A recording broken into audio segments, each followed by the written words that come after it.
Next slide है preposition with adjectives.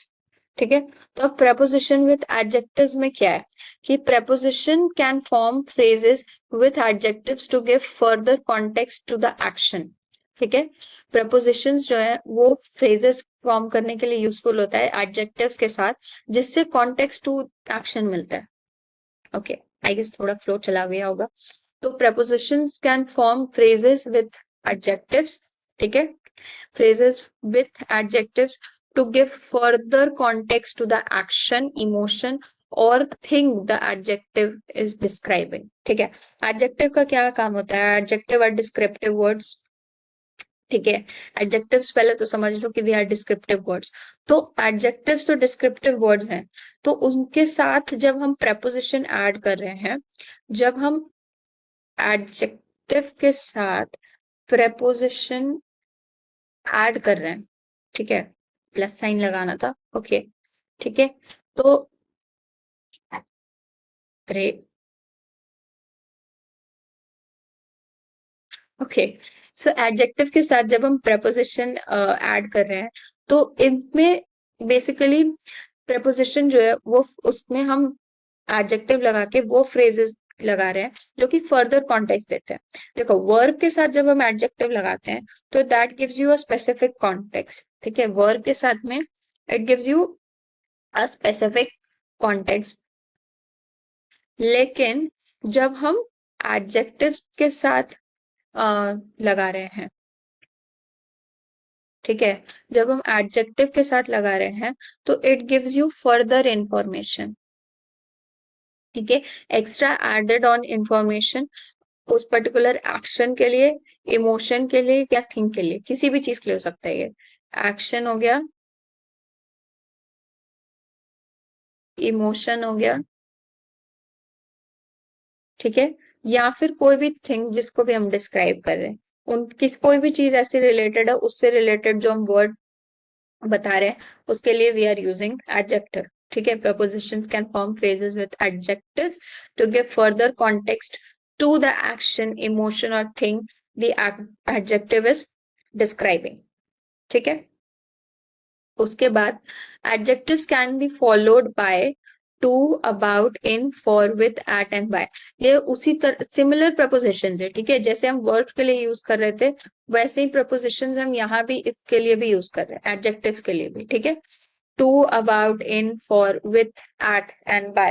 ठीक है, ये 5 जो 6 prepositions है मोस्टली हम इन्हीं को यूज करते हैं. ठीक है, अब देखो for example, I am happily married to David.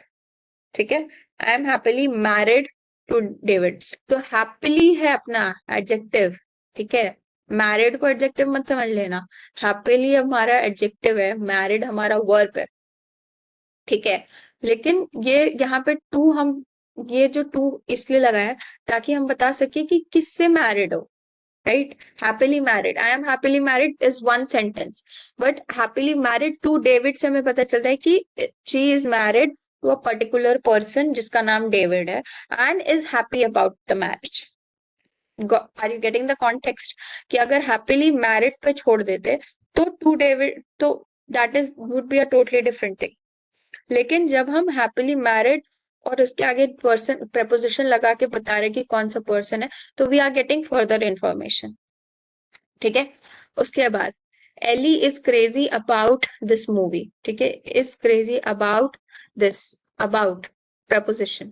ठीक है, अबाउट, एली इज क्रेजी अगर बोलेंगे तो कुछ और मतलब निकलेगा, right, but when we are saying Ellie is crazy about this movie, we come to know कि अच्छा इस पर्टिकुलर मूवी से रिलेटेड हम बात कर रहे हैं कि she is a big fan, is a huge fan of this particular movie.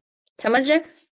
तो अगर preposition with adjectives वाले sentences है ना, तो आप उनको अगर ब्रेक डाउन करके देखोगे, अगर आप preposition with adjective वाले sentence को ब्रेक डाउन करके देखोगे तो आपको रियलाइज होगा कि एक पर्टिकुलर हाफ ऑफ सेंटेंस का मतलब इज समथिंग एल्स. ठीक है, जैसे अभी मैंने बोला happily married, Ellie is crazy, full stop. अगर आप वो लगा दोगे, ब्रेक डाउन करोगे, तो you will find another meaning.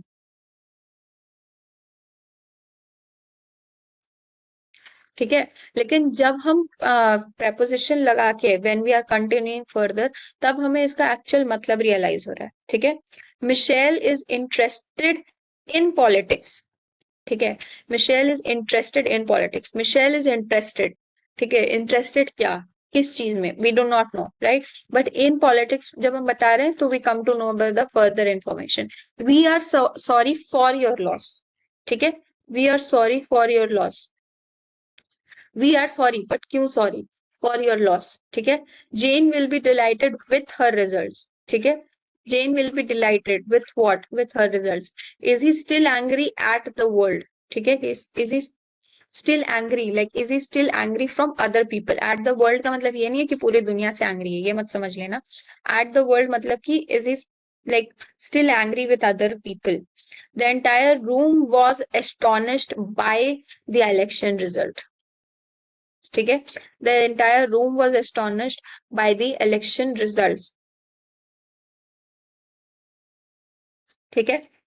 तो the entire room was astonished is one part of sentence. उसके बाद this is the extra information that we need to know, ताकि हमें पता चले कि एग्जैक्टली क्या बात हो रही है। तो जब भी preposition विथ एडजेक्टिव वाले सेंटेंसेस हो ना, you need to break that down. ठीक है। और आप देख सकते हो कि आप देखोगे कि एक पर्टिकुलर हाफ ऑफ सेंटेंस का अलग मीनिंग निकलेगा। इसलिए जो एडजेक्टिव के बाद वाला जो, सॉरी, जो हमारा preposition है उसके बाद वाला जो एरिया है, उसके बाद वाला जो सेंटेंस है, उसका कुछ उसके वजह से we are getting the proper meaning. ठीक है। After preposition we are getting the proper meaning, the proper context of the sentence. ठीक है। तो इसके साथ we finish the type of prepositions। ठीक है। जितने भी तरह के prepositions होते हैं we have discussed it in the slides. अब आई हैड टोल्ड यू कि in last, sorry, at last, see even I am using wrong preposition, slip of tongue. तो एट लास्ट हम ये देखते हैं कि कॉमनली यूज्ड preposition कौन कौन से होते हैं। ठीक है। जिनसे आपको यूजुअली सेंटेंसेस बनाना होता है, जिनसे आपको यूजुअली सेंटेंस पता होना चाहिए। ठीक है। तो लिस्ट देख लो। Above, across, against, along, among, around, at, before, behind, below, beneath, beside, between, by, down, from, in, into, near, off, on, to, toward, under, upon, with, within। ठीक है। तो I have arrange this alphabetically, ताकि मेरे दिमाग में जो जो prepositions थे वो सब मैंने यहाँ पे जॉट डाउन किया है। तो अब we can just try making sentences, ताकि आपको पता रहे कि डे टू डे लैंग्वेज में हम prepositions का कैसे यूज करें। अब जैसे अबव, ठीक है। I was above in the sky. Actually I was above in the sky नहीं, I was flying above in the sky, right. तो फ्लाइंग वर्ब हो गया, उसके साथ हम क्या यूज कर रहे हैं? ठीक है। बस flying above in the sky. ठीक है। तो इस तरीके से। अच्छा, above and above. Usually there is a confusion about above and over. ठीक है। Have I mentioned over here? नहीं। ठीक है। Over। ठीक है। तो over के केस में भी people have a lot of confusion between over and above. तो above is something which is at a very great height and over is something right above your head, इस वाले portion में, या something when it is one top of another, ऐसे वाले position को we call it over. ठीक है। Above, across. ठीक है। Across I have already told you कि 2 पॉइंट्स होंगे, 1 A 2 B। तो he swam across the river। ठीक है। Against, I will not speak against him. Again यहाँ पे आप देख रहे हो कि आपने वर्ब यूज किया और उसके बाद आपने preposition यूज किया। ठीक है। तो आई विल नॉट स्पीक का मतलब है कि मैं नहीं बोलूंगा, लेकिन किस बारे में? तो अगेंस्ट हिम। ठीक है। Along, I was playing along with him। playing along with someone means, ठीक है, playing along is a term, ठीक है, is a phrase। playing along हम तब बोलते हैं जब आप बेसिकली किसी को चिढ़ा रहे हो या आप उसका उसके साथ प्रैंक कर रहे हो, बेसिकली उस सेंटेंस के लिए बोलते हैं। ठीक है, playing along with him. Among, he is the brightest among all of them. अच्छा, एक चीज याद रखना अबाउट बिटवीन एंड इसका among का, कि between is used for two people. ठीक है, between is always used for two options, और among जो होता है उसमें बहुत सारे होते हैं. ठीक है, मल्टीपल ऑप्शंस होते हैं, ये हमेशा याद रखना. This is one thing with जहाँ पे लोग बहुत कॉमनली मिस्टेक करते हैं, स्पेशली बोलते हैं दिल be like I had to choose between this class. Class के बिटवीन में कैसे चूज कर सकते हो? क्लास में तो इतने सारे लोग होते हैं ना, तो अमंग होता है. ठीक है, वहां पे अमंग यूज होगा. सिमिलरली जब दो लोगों के लिए आप रेफरेंस में बात करो तो बिटवीन बोलोगे. I had to choose among Ramesh and Ram, नहीं, I had to choose between Ramesh and Ram. ठीक है, एंड अमंग होता है जब एक ग्रुप ऑफ पीपल होंगे, 3 लोग 4 लोग या जितना भी बड़ा ग्रुप होगा, उसके लिए आप अमंग यूज करोगे. ठीक है, तो ये चीज याद रखना, because most of the time when people are speaking वो हमेशा अमंग और बिटवीन में बहुत कंफ्यूज होते हैं, एंड गलती करते ही करते हैं, क्योंकि उनको पता ही नहीं होता कि बिटवीन और अमंग में डिफरेंस क्या है, और बिटवीन और अमंग में एक्चुअली में डिफरेंस बहुत है. फाइन. ठीक है, अमंग हो गया. अराउंड, ठीक है, I was around the temple, या I was hanging around the temple. ठीक है. at at के लिए तो there are endless sentences. He was at my house. He was at Sarojini Nagar in Delhi. याद है, I told you in the last class. ठीक है, house लिखा है, sorry there is some issue. ठीक है, हाउस लिखा है, एच लिखा है.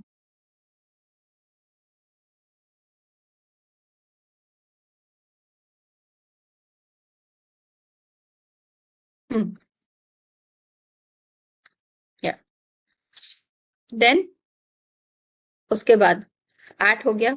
बिफोर, ही केम बिफोर मी. ठीक है, behind, I was standing behind the door. ठीक है, बिहाइंड कैसा प्रपोजिशन है? बिहाइंड वो प्रपोजिशन है जो हमें प्लेस के बारे में बताता है. बिलो, द कैट, कैट पे आ जाते हैं favourite sentence. The cat is below the table. ठीक है, मैं आपको सेंटेंस बना के इसलिए बता रही हूँ क्योंकि आपको याद रह जाएगा, आपको यूजेज पता चल जाएगा. ठीक है, आप क्लियर हो जाओगे, इसी वजह से बना रहे हो. ठीक है, नेक्स्ट क्या है? बीनीथ. ठीक है, you can not breathe beneath this surface. ठीक है, beside, the chair is beside the table. Between, अभी बताया कि बिटवीन कहाँ यूज करते हैं? दो चीजों के बीच में. I can not decide between these two dresses.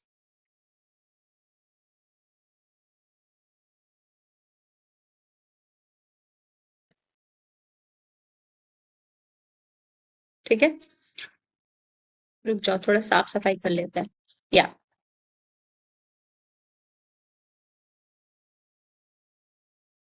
Hmm, between हो गया. अब बाय, आई कैन नॉट, चलो कुछ और बनाते हैं. बाय, हाँ, वी केम बाय टू सी राहुल. ठीक है, down, I was called down in the library. ठीक है, next, from, he is from, simple, he is from India. ठीक है, फ्रॉम हमेशा ये इंडिकेट करता है कि कोई चीज कहाँ से बिलोंग करती है, कोई चीज कहाँ से आ रही है। ठीक है, in, I was sitting in the park, park में बाउंड्रीज होती है ना, I was sitting in the park, not at the park, in the park. ठीक है, into, I, Vanya was playing, sliding, yes, correct word is sliding into the tunnel। ठीक है उसके बाद near, the dog is near my house. Of, he is a man of great values. ठीक है, of, ये of और इस of में क्या डिफरेंस होता है? ये ऑफ होता है जो किसी चीज से रिलेशन बता रहा है। ठीक है, he is a man of, ठीक है, मतलब he is a man of great values, वो बहुत सिद्धांतों वाला, लाइक दैट, ओके, इस तरीके से। And off, O double F, off is for जब कोई चीज किसी चीज से अलग हो रही हो। ठीक है, सेपरेशन। ठीक है, तो इसमें और इसमें ये डिफरेंस होता है। ठीक है, he was sent off from school due to sickness. ठीक है, on, I was standing on the platform, not at the platform, on the platform. At भी होता है कभी कभी, बट यूजुअली फॉर प्लेटफॉर्म या कोई ऐसा सरफेस, ऑन। ठीक है to, he has to go to college today। ठीक है, उसके बाद क्या है? टूवर्ड, टूवर्ड मतलब किसी एक पर्टिकुलर डायरेक्शन में जब आप जा रहे होते हैं, you have not reach that place, but आपको वहां रीच करना है। ठीक है, toward, I was moving towards the yellow line metro. ठीक है, या फिर येलो लाइन। ठीक है, under, his camera is under my supervision. ठीक है, मतलब किसी चीज के ऊपर अगर आप कहीं से निगाह रख रहे हो या वैसा कुछ भी होता है ना, तो you are always say under, मतलब एक चीज उसके अंदर कुछ आ रहा है। ठीक है, मतलब अगर कोई एक स्पेस है, ठीक है, कोई अगर स्पेस होता है, ये अगर कोई स्पेस है और मान लो इसमें कहीं कोई चीज कोई प्रेजेंट है, तो वो अंडर में कंसिडर होगी। ठीक है, उसको आप अंडर में कंसिडर कर सकते हैं।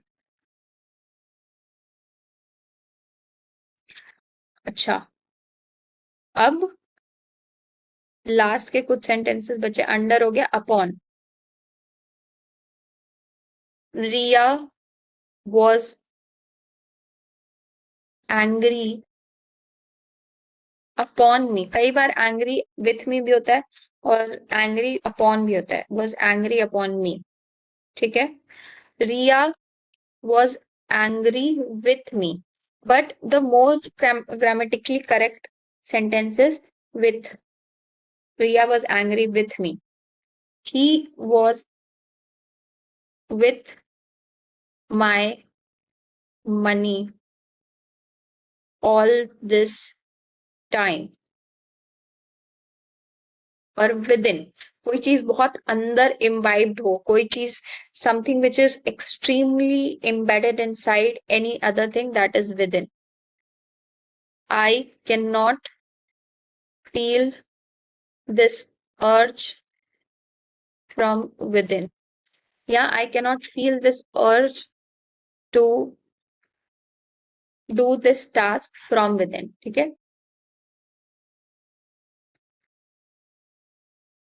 तो ये कुछ लिस्ट ऑफ प्रपोजिशंस थे जो मैंने आपको बताया, और उससे कैसे सेंटेंस बनाना है I have explained you over here. बाकी जितने भी एक्स्ट्रा एक्सेप्शनल रूल्स थे वो भी मैंने आपको बता दिया। तो आई होप कि यू आर क्लियर। ठीक है, आई होप कि आप क्लियर हो गए होगे कि कैसे आपको सेंटेंसेस बनाने हैं, कैसे प्रपोजिशंस को हम यूज करते हैं। और भी बहुत सारे प्रपोजिशंस मिल जाएंगे अगर ढूंढेंगे हम तो, but these are the most commonly use prepositions. ठीक है, इनका यूज आपको डेफिनेटली आना ही आना चाहिए, और सबसे ज्यादा ये सारे प्रपोजिशंस यूज होते हैं। ठीक है, कौन सा प्रपोजिशन किस सेंटेंस में किस तरीके से यूज हो रहा है, दैट इज ऑल्सो इम्पोर्टेंट। ठीक है, तो वो आपको पता चल गया कि वर्ब होगा, एडजेक्टिव होगा, या फिर आपका ये वर्ब एडजेक्टिव या फिर नाउन होगा, तो वो कैसे वहां पे यूज होगा ये हमने डिस्कस कर लिया। राइट, तो ये था एंटायर चैप्टर रिगार्डिंग प्रपोजिशंस। ठीक है, तो अब क्विकली एक बार ऊपर से समराइज करते हैं। ठीक है, कि प्रपोजिशन का डेफिनेशन क्या है, कि उसका काम होता है लिंक करना, चाहे वो नाउन हो, प्रोनाउन हो, कोई भी फ्रेज हो। ठीक है, हमने कुछ एग्जाम्पल देखे। ठीक है, in, up, on, after, down, across, with, through. ठीक है, उसके बाद हमने देखा कि प्रपोजिशन के टाइप क्या होते हैं। पहले तो हमने ये देखा कि टाइप्स ऑफ प्रपोजिशन क्या होते हैं। तो कुछ प्रपोजिशन हमें टाइम बताते हैं, कुछ हमें प्लेस बताते हैं, और कुछ हमें मूवमेंट बताते हैं। पीटीएम बताया था। ठीक है, आई टोल्ड यू कि आप पीटीएम के थ्रू याद रख सकते हो कि कितने टाइप्स ऑफ प्रपोजिशन होते हैं। और उसके बाद मैंने बताया था कि प्रपोजिशन विथ नाउन क्या कैसे यूज होता है, वर्ब कैसे यूज होता है, और एडजेक्टिव कैसे यूज होता है। ठीक है, प्रपोजिशन विथ नाउन, वर्ब और एडजेक्टिव, ये तीनों चीजें बताई थी। ठीक है, फिर प्रपोजिशन विथ नाउन में हमने देखा कि इसमें कोई सेट रूल नहीं होता है कि पर्टिकुलर नाउन पर्टिकुलर प्रपोजिशन के साथ आता है, और इसमें जो प्रपोजिशन यूज होते हैं वो डिपेंडेंट प्रपोजिशन होता है।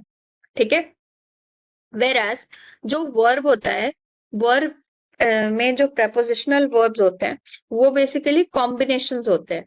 ठीक है, और इन कॉम्बिनेशंस को हम हमेशा यूज करते हैं। ठीक है, जिससे हमें एक्स्ट्रा मीनिंग पता चलता है टू द सेंटेंस। ठीक है, have you heard of, have you heard of Shakespeare लिखा है ना, अगर हैव यू हर्ड ऑफ बोल के छोड़ दो तो क्या समझ में आएगा, the sentence will be incomplete. Right, does Ricky believe in, believe in what, तो उसके आगे आपको एक पर्टिकुलर, मतलब पहले आपको प्रेपोजिशन के बाद यहाँ पे नाउन लगाना पड़ेगा, लेकिन उसके पहले अगर वर्ब लगा है तो आगे कुछ ना कुछ होगा सेंटेंस में। तो बेसिकली जब वर्ब के साथ प्रपोजिशन आता है ना तो वो एक फ्रेज बन जाता है।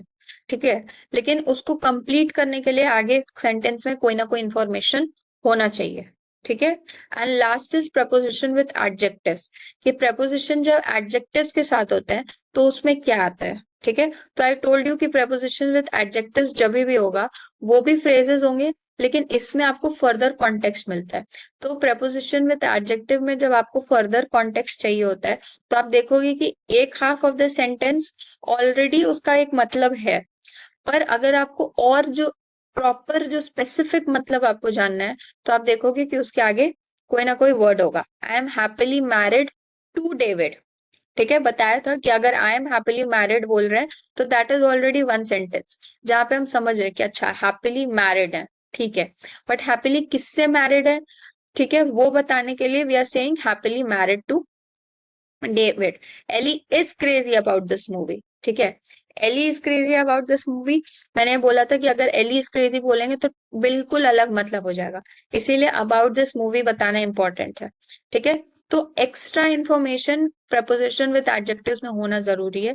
हमें कैसे पता चल रहा है कि यहाँ पे प्रपोजिशन को एडजेक्टिव के साथ यूज किया गया है, क्योंकि आप देखोगे कि आधा जो सेंटेंस है अगर आप उसको ब्रेक डाउन करोगे तो उसका ऑलरेडी एक मतलब है, उसके बाद प्रपोजिशन के बाद जो एक्स्ट्रा इन्फॉर्मेशन है that is completing your sentence and giving you the actual specific context. ठीक है, जिस कॉन्टेक्स्ट को आप ढूंढ रहे हो वो आपको वहां से मिलेगा। अब हमने क्या डिस्कस किया कि कॉमनली यूज प्रपोजिशंस कौन कौन से होते हैं। तो कौन कौन से होते हैं? अबव होता है, अक्रॉस होता है, अगेंस्ट होता है, along, among, around, at, before, behind, below, beneath, beside, between, by, down, from, in, into, near, off, on, to, toward, under, upon, with, within. ये बेसिकली वो सारे प्रपोजिशंस थे जो हमने पिछले मतलब स्लाइड्स में एग्जाम्पल के साथ नहीं देखा है, ठीक है। तो इसमें मोस्टली वो वाले प्रपोजिशंस थे। और जो बाकी प्रपोजिशन है, थ्रू, ऑन टू, ये सारे जो प्रपोजिशंस है, they are also used and उनका भी यूजेज आपको पता होना चाहिए, ठीक है। So with this, we finished the chapter of prepositions. I hope you will have understood everything. ठीक है। सबसे पहले तो आई एम होपिंग दिस कि आपको मैंने जो भी बताया वो सब आपको समझ में आ गया है। दूसरी चीज कि आप बार बार वीडियो देखो, जो जो एक्सेप्शनल रूल्स है उनको लिख के देखो, उनको याद करके देखो। Try to keep them in your mind. याद करने का मतलब ये नहीं कि आप उसको मगअप कर लोगे। याद करने का मतलब है कि you have to keep it in your mind, आपके ध्यान में रहे कि ये रूल ऐसे थे, ऐसा था, वो रूल वैसा था, वो वाली चीज, ठीक है। और दूसरी चीज है कि आपको जो भी चीज नहीं समझ में आ रही है, you have to keep summarising that, ठीक है। आप जितना ज्यादा समराइज करोगे उतना ज्यादा आप याद रख पाओगे, राइट। तो आप पूरा चैप्टर दोबारा से पढ़ो, समराइज करो, क्वेश्चन सॉल्व करके देखो कि कौन सा प्रपोजिशन कहाँ पे आ रहा है, कौन सा प्रपोजिशन आना चाहिए, and go through the video again and again, ठीक है। अगर आप कोई रूल भूल जा रहे हो तो आप दोबारा से उस वीडियो को पूरा देखो एंड यू विल रियलाइज कि अच्छा ठीक है, ये चीज ऐसे होगी, यहाँ पे ये प्रपोजिशन आएगा, वहां पे मैंने ये गलती कर दी, ठीक है। तो just keep going through propositions again and again. मैंने ऑलरेडी ये बोला था कि प्रपोजिशंस के केस में लोग प्रपोजिशन को बहुत हल्के में लेते हैं, दे थिंक कि इतने छोटे वर्ड्स हैं, ये तो पता ही है, इसको तो यूज करना आता ही है, and all of that stuff. But ऐसा नहीं होता है प्रपोजिशन में। People make maximum mistake. मैंने आपको एग्जाम्पल दिया ना इन एंड ऑन चेयर का, मैंने ये भी एग्जाम्पल दिया था अबाउट अमंग एंड बिटवीन, ठीक है। तो इन सारे चीजों में लोग मिस्टेक करते ही करते हैं। लोगों को पता ही नहीं होता है कि हाँ ये चीज यहाँ पे आनी चाहिए थी, ओ अच्छा ये वाला यहाँ पे था, इस तरीके से। तो you need to know that difference, and now that you know that difference, you will remember it, you will remember it better and you will be able to use it, right. तो इस तरीके से आपको maintain करने की जरूरत है in your memory. You need to keep it in your memory कि ये चीज ऐसे होगी, ठीक है। So with this I hope you like the video. With this I conclude today's video, and with this we have completed the chapter. I'll see you in the next video, in the next class, with yet another chapter, with yet another video. Till then, keep studying, keep revising. Thank you. Bye bye.